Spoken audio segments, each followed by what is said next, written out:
my boy Steph. This is Stefan, and he's one of Atlanta's biggest Turo hosts. So today I came to see what it's like to spend 24 hours with someone who has over 25 cars on the Turo platform and does 6 figures every year. Alright guys, welcome back to another one of our videos. So here I came in Atlanta to check out my boy Steph McCourt. So he's a 6-figure Turo host that I visited him last year, and now I basically came in to see how his speed is doing. This man is killing it on Turo, so let's see what he got going on. Come on with me.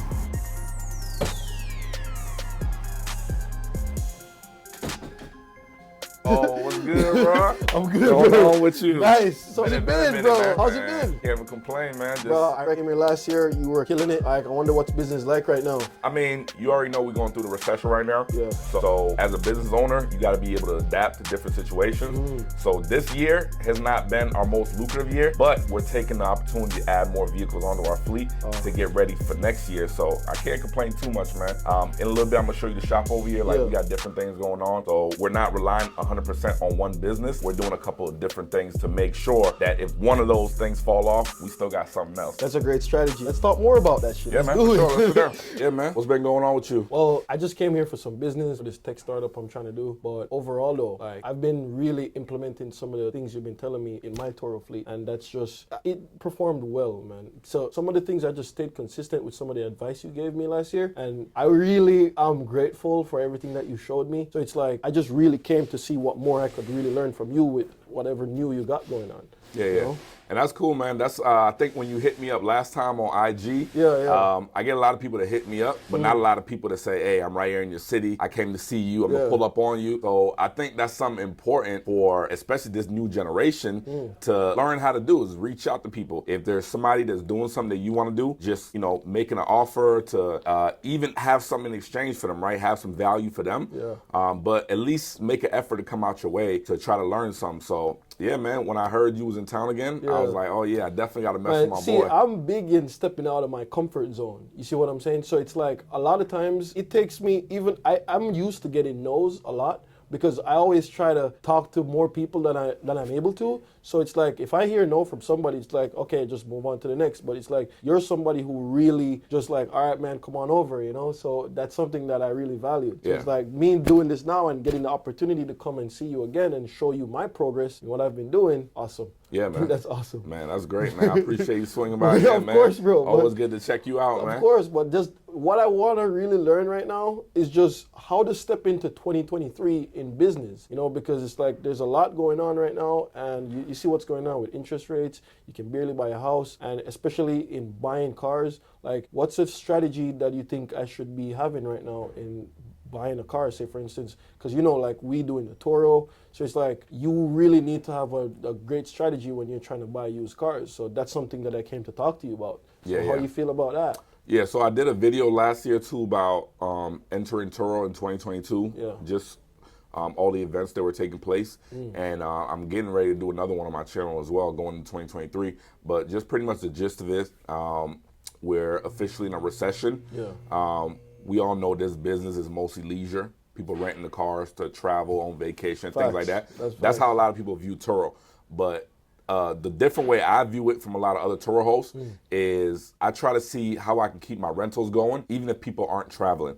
So first thing, you know, I would say not go so heavy on the finance vehicles, not go so heavy on the leverage, because it's important for us to always remember what happened to Hertz and Enterprise last year. That's you know, huge companies just went under because they were over leveraged. So if you look outside at my Turo fleet, all those cars are cash. We have one loan that we leverage. I mean, when I initially started, I leveraged a loan. Right now, I just leverage a second loan. But anytime I leverage a loan, I always make sure that I have the funds available to cover that loan. And because 80% of my inventory is cars that are already paid for, I can easily liquidate those cars to cover the loan if I ever had to. So one, I would say not to be over leveraged, because we never really know what's gonna happen next year. It's officially a recession now, and personally, I don't see it getting better until 2024 or later. The second thing is to try to find customers that aren't on the leisure trips. So what we do over here is we look for customers who need these cars for like everyday rentals. So we go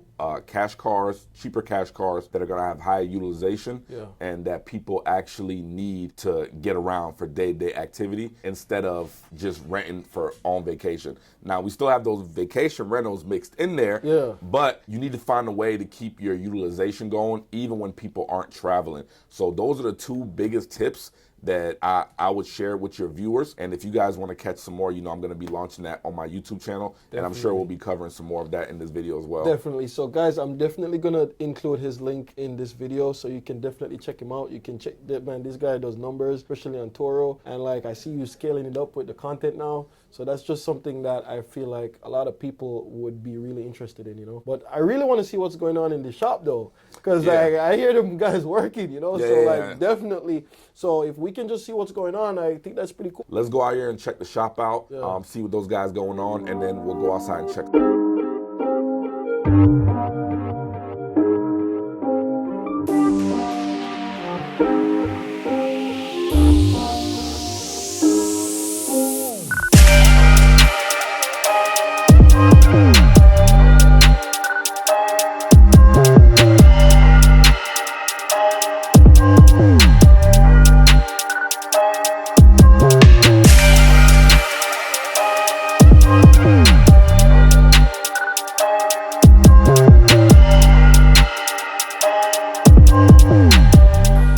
All right, man, so this is inside the shop, the operation, what goes on over here. Now, I've been fortunate enough to put my own setup together to where we have our shops over here and we're able to fix our own cars up. But obviously, most people starting off don't have that luxury, so get with some good mechanics. Like if you're in our area, you know, that's a relationship that we love to build. We love to help other Turo hosts out and give them priority because we know that you need your cars right back on your fleet. So this is where all the action takes place. And I'm actually bringing my technician right here, Melvin, to share some wisdom with you guys because we've been running this Turo business for about 4 years together.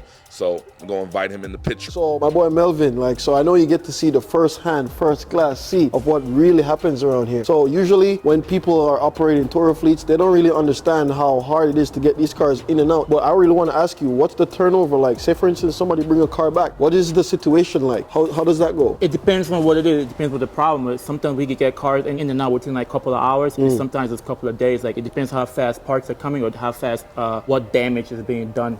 So it's all about the damage and what's being done. Like one of our cars had a lady hit a curve.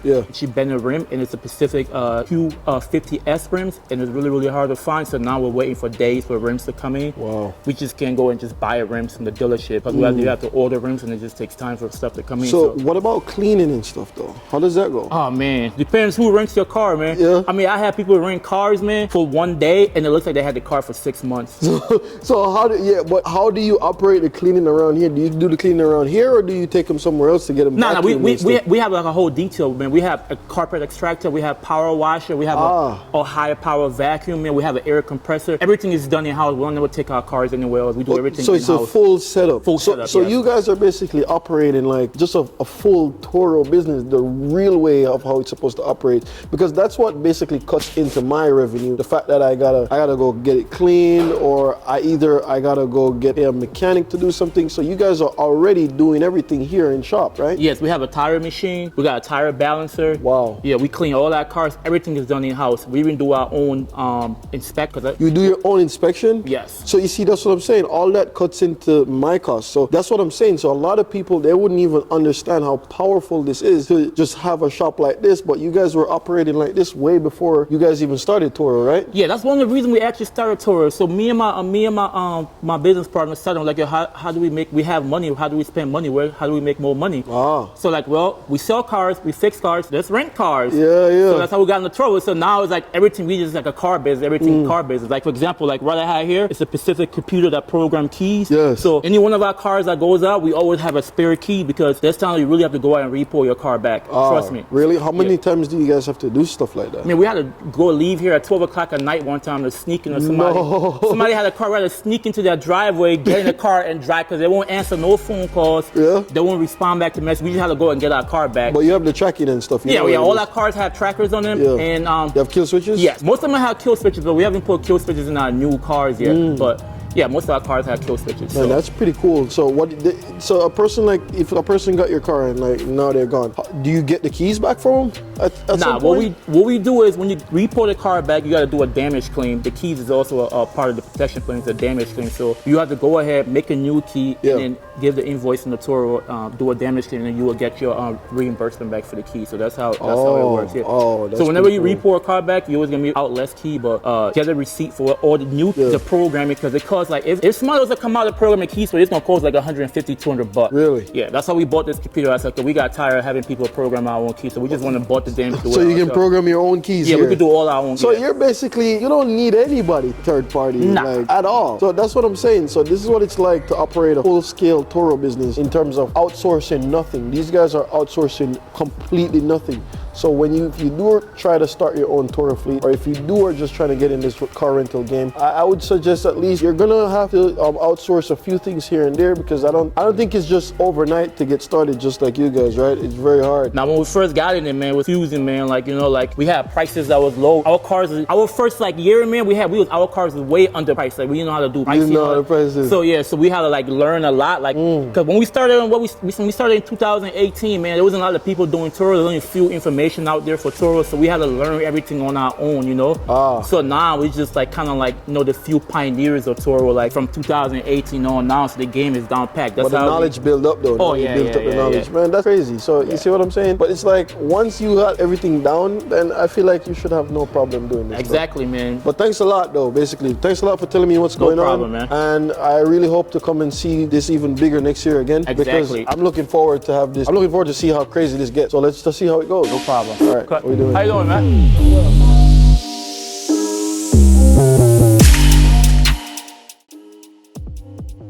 All right, guys. So basically, we're out here looking at some of my boy Steph's cars, and I feel like he got great deals on these cars, and today he's gonna show us some of the best cars you can actually have to put on Turo. The ones he's been showing me right now, they've been performing so well, and it's really influencing me to try to get some of these cars that this guy has right now, because he's telling me about the Infinitis. How are they performing for you, bro? Nah, the Infinitis are great, man. Personally, I love the Japanese cars. I feel like you get the best mixture of reliability, of performance, of durability. And I actually made a video not too long about that, talk about the best Turo cars, because I actually get this question a lot. So me personally, I like anything Honda, Toyota, Lexus, Infinitis. Those are my favorite kind of cars. But right now, since we're coming off an inflated market where all the prices were really high, I've been finding a lot of great deals on Infinitis. So if you look out here, like right behind me, you see I got a Q50. I actually got 2 of these in my fleet. Nice. I also got an M37. I just bought a Q70. I have a QX56, and I also have a QX60, and just looking to add any kind of Infiniti onto my fleet if I can get it at a good deal. But sometimes the Hondas, the Toyota, the Japanese products can be a little higher than your Ford and your Chevys, but I feel like they're more reliable, and you could usually run them up a little bit higher. Like some of these cars even have 120,000 miles on it. What's the highest you think you could like bring the miles up to on some of these cars? Well, really, man, you can run these cars to over 200,000 miles, but the way I do it, because I'm a dealer also, I sell cars, so once I get to the 150 range, that's when I usually like to sell the cars. And a lot of times, these cars maintain value so well that a lot of times I'm selling the car for what I paid for it, even after using it on Turo. And even some occasions, I've sold the car for more money than what I initially paid for. Even some of these cars I've had for 1 or 2 years. So these cars definitely maintain their value, man. So I'll let you know right now, I know you got some Fords and Chevys on your fleet. I would definitely say try to add in a Toyota. Definitely try to add one of these Infinitis, man. If you can get a good deal on a Q50. Bro, I'm really thinking about it, bro, because it's like a lot of these cars, one thing my concern is, so when younger people rent your cars, they don't go crazy, especially if they see a car nice like this, they're not gonna just rent it and go crazy, and you're scared of that? I mean, people gonna drive the car however they can.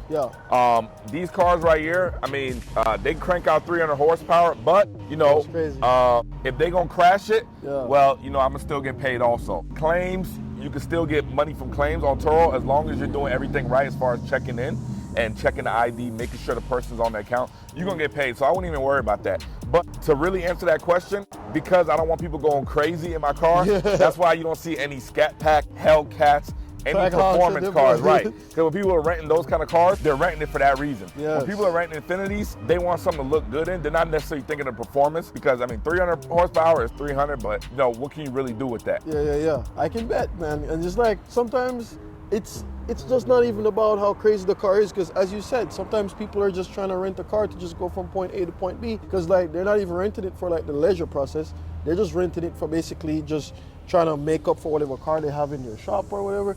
But it's like, man, like my market though, I get a lot of the people who are like coming in for business, but I mostly get vacationers.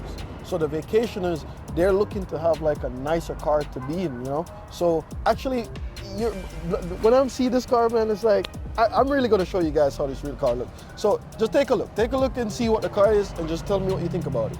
Yeah, so certain clients are going to be higher scale clients.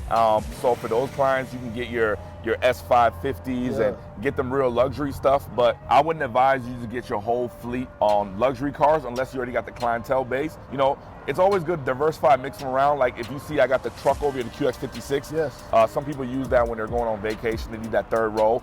This is more of a smaller car, SUV, and you might even want to throw a coupe in that Q60 because we had a couple of coupes doing great numbers. But obviously, if somebody needs 4 doors, they're not going to rent the coupe. If somebody needs something larger with third row, they're not going to rent this. So you really just want to have something to cater to different kind of customers you have. Yes. So if you got higher tier clients, then you definitely want those higher tier cars. But what do you feel like about family cars though? Do that perform well for you? Like the family cars? Yes. Because most of the people who come on my block, it's like they're coming with their families on vacation, or they're just like I said, they're coming for work. But I mostly get the vacationers, and sometimes I look at it, they'll hit me up saying like, hey, it's like 10 of us, hey, it's 8 of us. What do you do in these scenarios? Yeah, so that's why I just, the 2 vehicles I'm putting on now, well, 3. The Q60 has a third row, the QS56 has a third row, and I just bought a Yukon last week that we'll be putting on next week once we get everything ready as far as registration, tires, and all that. Yeah. So I feel like every Turo host who's taking this game serious, you definitely want a third row vehicle because, yes, people will be coming in out of town. And a pro tip, extras. People who are coming from out of town, they need the extras. Yeah. So car seats, those going for about $30 a day. Strollers, you can add like, I don't know, if your car doesn't have a screen, portable DVD players, just anything that'll make their trip go a little smoother, you can add in there. So yeah. I get the golfers, so sometimes I was thinking about having like golf clubs and stuff up in there, you know, but it's like, who knows? It's like, I don't want to go too crazy. I at one point, I was offering like coolers for like people who are coming to go to the beach and stuff. But it's like, when I give them the cooler, sometimes I don't even get them back. Oh, damn. So how do you feel about that? Like, I never had an extra go missing. I would just take a picture of it and add it in there. Because Turo don't pay. They had in their terms of service, they don't pay for extras. Yeah. So it's like it would be just a L I'm taking, just a huge loss I'm just taking. But it's not a big deal. I would say if the cooler costs you $30, you're renting it for $20 a trip. If you get 4 or 5 successful trips, you already got $100 in. If one comes up missing, then at least you know you made up for it. I wouldn't just stop offering it, but at the same time, those guests that are stealing coolers, those might not be the best guests to rent in the future.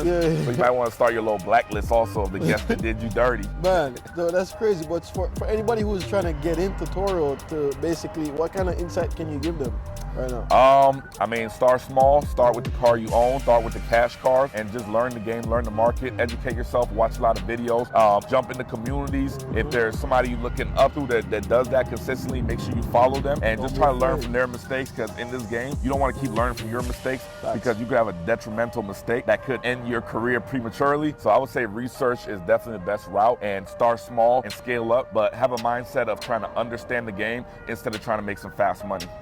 Definitely. So one of the main things, guys, and this is something that I preach a lot, is to just finding a mentor, just like what he's saying. Because me finding a mentor, getting into business, it's like, as I said, I'm not afraid to reach out to people. I'm not afraid to hear the word no. So it's like, sometimes it was one of the best moves I've ever made to actually come over here and just go see this for myself at first hand. Because it's like, when you see it and watch a video, it's two different games. So I'm saying, so don't be afraid to reach out to somebody, especially if you're looking to get into any form of business right now, and any form of business model you think you need or you feel like you're going to get into. Don't be afraid to ask somebody who already walked the path before you. You know? Facts. So, but definitely, let's check this car out though. Let's check some of these out, and then let's wrap this video up inside, because I know